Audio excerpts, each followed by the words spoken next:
Hello and welcome. As promised, I have more Modern Warfare 3 info for you guys. In fact, I found much more information than I was expecting to. I have compiled about 5 pages worth of information, so I'm going to do you the favor of not droning on for 45 minutes covering every single detail. Instead, what I'm going to go ahead and do is place a link below to my blog where all of this stuff has been compiled into one quick list with bullet points. You can quickly go through and find the stuff that you want. Other than that, I'm going to go ahead and share what I consider to be the highlights and give you my brief opinions on them. So first off, I'm sure you guys have already heard about this. Kill Confirmed is a new game mode that's being added in Modern Warfare 3. Basically what it is a team deathmatch with a twist.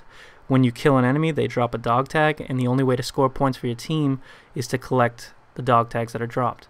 Now, killing enemy players will still yield experience, but it won't help you win the game. Or at least, it won't directly help you win the game. I think this is an interesting take on Team Deathmatch and has potential to be an interesting and fun game, but I think that there's also some dangers with it too, so I guess I'll go ahead and explain.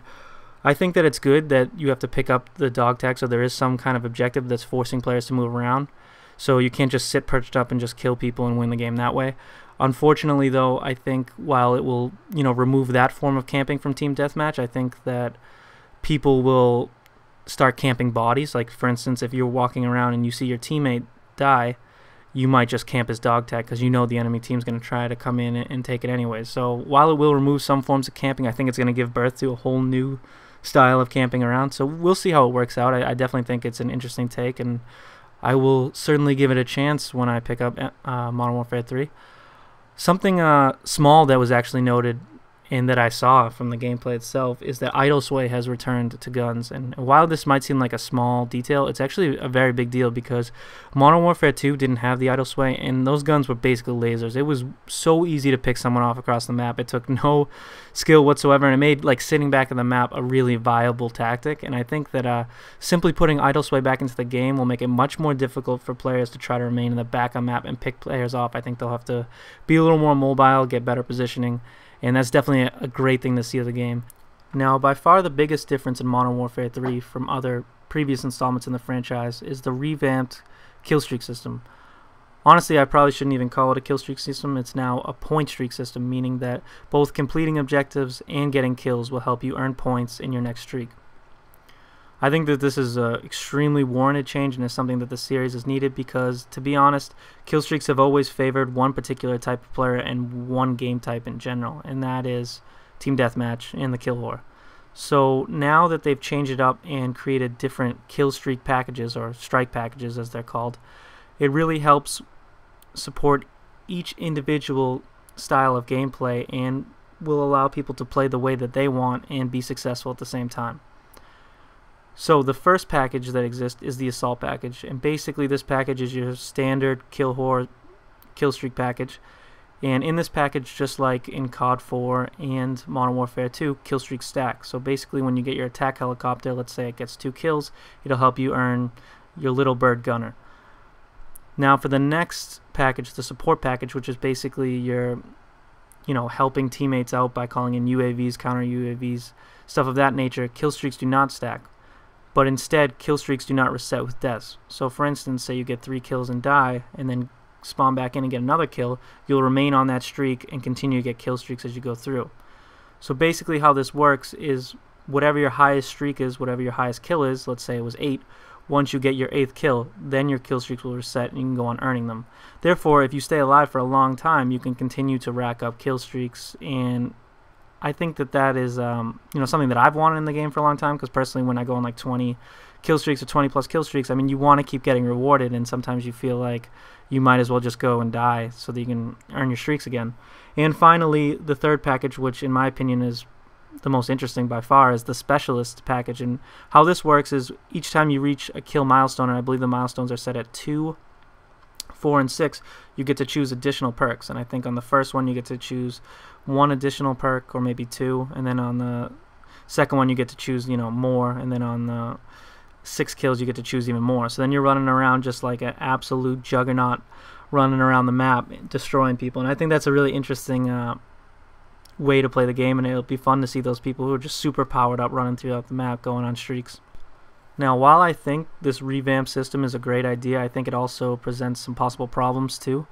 Only time will obviously tell, but I think that, especially with the support package in particular, I think it will help limit the skill curve that exists in Call of Duty. And in my opinion, the skill curve is already pretty shallow when it comes to Call of Duty, and I think this is really going to drop it down even more, because basically especially because there's one kill streak called the escort airdrop in the support package, and what you need is 18 kills for that. Now, if that was a regular kill streak, that would be very tough to obtain, but due to the fact that you can die, it's really not that hard to get 18 kills within a match. But basically it acts like an emergency airdrop, and if you have a team of 4 people running that, most likely they're all going to get 18 kills if you're playing an objective game, and it's going to make them very easy for them to get devastating air support to use against you. And in my opinion, that's just a little unfortunate, because I think that stuff has to be earned. I think you definitely have to be playing particularly well and should have a pretty high KD going on to earn streaks of that nature. But that is the way it is, unfortunately. We will see how it works out. I don't know, how the drops work, how like the care package percentages work with the escort airdrop. Hopefully they're not as beneficial as they were with the emergency airdrop, because I definitely think that players would get pretty devastating kill streaks with those, and if you have a team running that against you, most likely they're all going to obtain it, and it could be pretty devastating to play against. So other than that, what really caught my eye was the new way that we're going to be unlocking things within the game. Fortunately, the Modern Warfare 2 way of grinding, using your silencer to unlock your next attachment and using that attachment to unlock the next attachment, and then having to use the dreaded ACOG to unlock thermal scope or whatever it was. Luckily, that system is out the door. What they're going to be doing now is a weapon leveling system, and that's going to be weapon leveling and proficiencies working together. And basically what leveling does is it unlocks attachments such as the red dot sight, silencer. So as you use the gun, you will increase your level, and then it will also give you access to new proficiencies, which are basically like little mini perks that you can use with your gun. There's a couple examples that I have here. One of them is kick, which will reduce recoil when firing them. The other one is attachments, which will allow you to put 2 attachments on your primary weapon. And another one here is focus, which will reduce flinch when hit. So I think that's a pretty cool way to add some additional things into the game and kind of mix it up. Alright, so that's pretty much going to do it for me. I think those are the things that really stood out. Now, I'm sure you guys are interested about the perk list and all the weapons, and I have all that stuff on the blog. But to be honest, at this point, I think you kind of have to try them out and use them to really get a feel for them. People always project about what's going to be the best perk combination, or what's going to be the best weapon, but honestly and truly, you can't tell till you get in and start playing the game. So I'm going to go ahead and just let you guys go and check that out. I hope you guys enjoyed. If you have any additional questions, please feel free to leave them in the comments below. And if you guys enjoyed this or you found it informative, please go ahead and throw me a like, because I definitely did spend some time making sure that I got all correct information and as much information as I could get for you guys. Alright, that is going to do it for me today. I will catch you guys next time. Peace. Oh yeah, and Slamma, by the way, I didn't find anything on the knife. But what I have been hearing is basically that it's the same knife from previous Call of Duty installments. Sorry, I was wishing for the knife to be different as much as you, but it doesn't look like it's going to be any different. Alright, now I'm really leaving. Peace.